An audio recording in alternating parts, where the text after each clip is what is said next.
see how it separates? No, I didn't actually. Some people use their brains. I've never been accused of that. It's got that new bed cover smell. It does. It smells like complete toxins. I love it. Clears up. I help serve at Venture. I'm the volunteers for the greeting. And then I'm going, after that service, going to Elevate to be a 6th and 7th grade boys youth group leader. A lot of learning new phrases, but enjoying a lot of seeing them grow as young Christians and helping them on that path. When it came to church, I didn't really want to go. I went because I had spent time with my friends, enjoyed conversations, enjoyed the music, enjoyed the games they would play, but I didn't really have a relationship with him. And when I would go to like summer camp, I would commit myself to him and then, be baptized. 2 weeks later, doesn't matter anymore. Just wish it would lasted longer.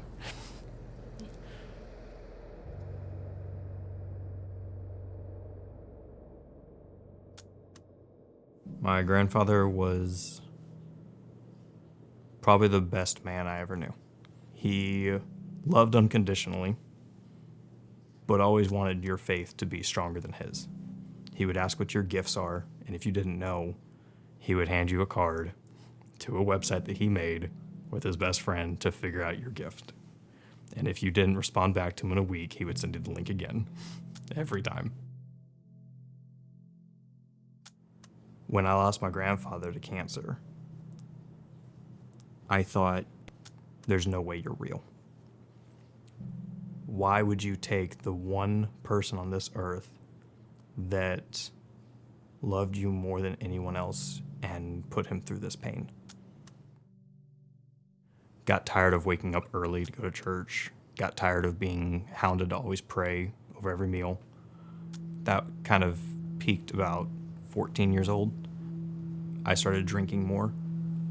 I started looking at things online to fill voids. 15, 16 to about 18, 19, towards that end, I had an extreme drug addiction. One of my friends decided that it was a good idea to try a new drug that we hadn't done. He decided to go for it. I walked away at that moment to go get some food.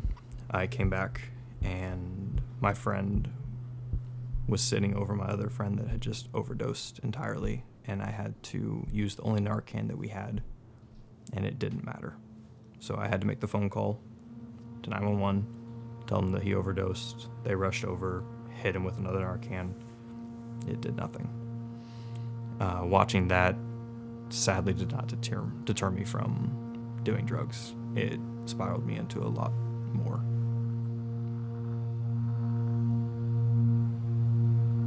Struggled with cocaine for a very long time. I would spend about $2,000 every couple weeks just to get away from Earth.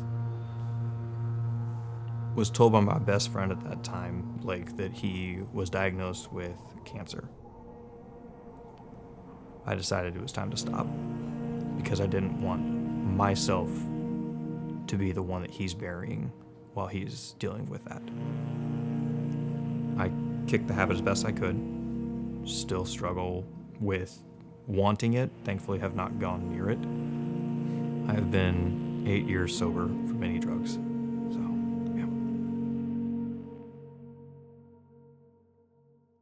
I did think about going to church, but every time that I would pray, it didn't feel like I deserved it. It didn't feel like I deserved to have him deal with my stupidity anymore. I felt like that door was shut. So I met a girl, fell in love with her, got married pretty quickly into the relationship. We had a get-together on Memorial Day, and my wife got into a conversation with my uncle about politics, healthcare. The fight was not a yelling match, but you could tell there's definitely tension. we left the house after the full conversation, and my wife said, I don't want to be around them. I don't want to spend time with them. I called them about a month and a half later and said, this is what happened. I don't appreciate that you did this. My uncle stood by his grounds and said, I do love you guys. I apologize for hurting you. I still stand by what I said, though. And that kind of ended the relationship. I just didn't want anything to do with it. Started getting into the more secular area. We had a conversation of the Church of Satan's in Indiana. Let's go take a look. It's just an open place for you to talk. I went. It was a way to open yourself and just have a conversation with a real person. No question, no doubt, no sacrifices, of course not. Instead of doing to others what you would have them do to you, it was doing to others what they deserve. A couple conversations were said about people with religion by a person that was in charge. And when he said that I've never met a Christian that actually shows unconditional love, I had a feeling in my stomach that I didn't believe that. And I don't know what it was, but I was delivering packages and got a text message from my aunt. Hey dude, would you like to get coffee or lunch sometime soon? I'm in your area. I didn't text my wife that moment. I immediately responded back, yeah. From an hour conversation turned into a 3 to 4 hour conversation of just catching up and laughing. Something was moving in both of our hearts at that time. I was married for 6 years. 5th into the 6th was where I felt a change. Got a text message from her after I got out of therapy. I told her, I'm sorry I haven't been the husband I need to be. And the response back was, no, you haven't been. And I deserve better. And something in the back of my mind knew it's over. I went home. She walked in, asked if we could go to marriage counseling, and she said, it's too late for that. I'm leaving you. I no longer love you. I never have. I broke down. I had decided I was going to get some stuff and live in my car so she could have the apartment. But I called my aunt. She answered. I was thinking in my head the entire time, she's going to be at work. She's not going to answer. It's just a sign. Rings once.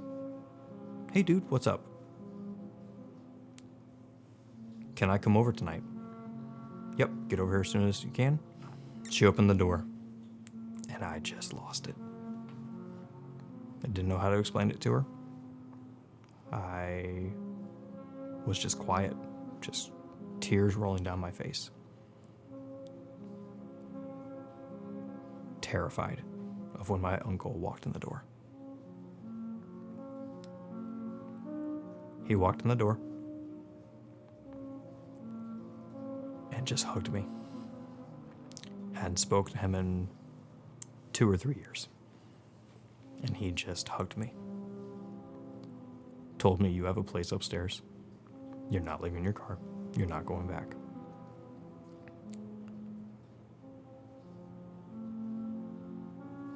And I felt unconditional Christian love at that moment. Yep. Thanks for making me cry, dude. Appreciate that one.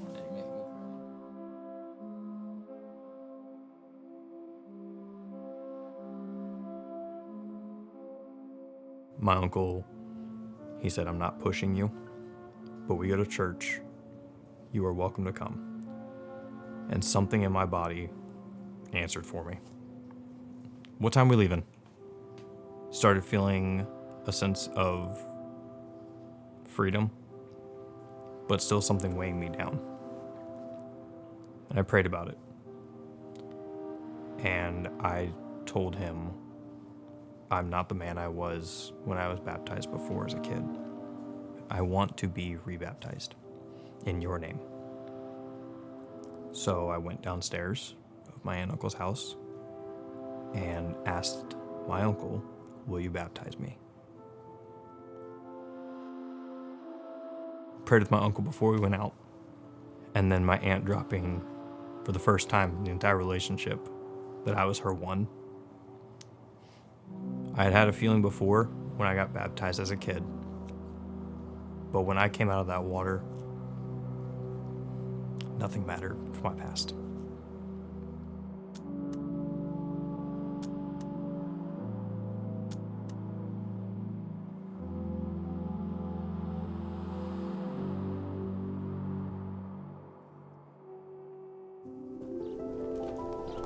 Round the bend we go. Yep. My friend Josh is a strong, funny, compassionate young man.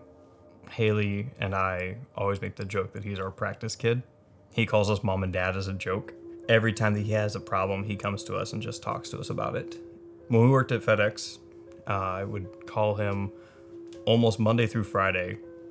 As soon as I hit 31, we would take our hats off, and then we would just start praying. We would pray over the day, prayed over our team, we prayed over the customers we were going to see, and going home safely every single day that we could. When Jake Harp did a discipleship group and texted me about it, and I immediately thought, I want Josh to join this. I think this would be great for him, even if he has questions or doubts, even any way we can help him together as we grow.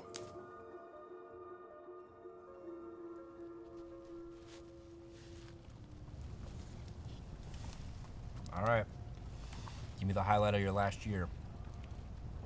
First, we'll do just anything, and then we'll jump into give me a highlight in discipleship.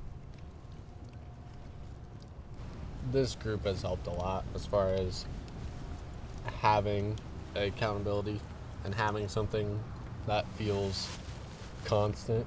Once I'm changing jobs right now, and it helps keep a balance, helps keep me steady. So I appreciate that a lot. My highlight, even though we're doing a ceremony this year, actually marrying my wife. Going to the courthouse saying, screw it, we're going to have marriage and just get it over with. And to some people it sounds cheesy, but to actually glorify God with the marriage is where we wanted to be. I see God in my past letting me make the decisions that I wanted to make, knowing what the outcome was going to be, letting me go through that pain, but never leaving me, never pushing me away, and never saying, "You're just doing this by yourself." There was always a piece of him behind me, from the drug abuse to the horrible relationships. He was there holding me up and just saying, "When you're ready, I'm here." And as soon as I came back, it was, "Thank you."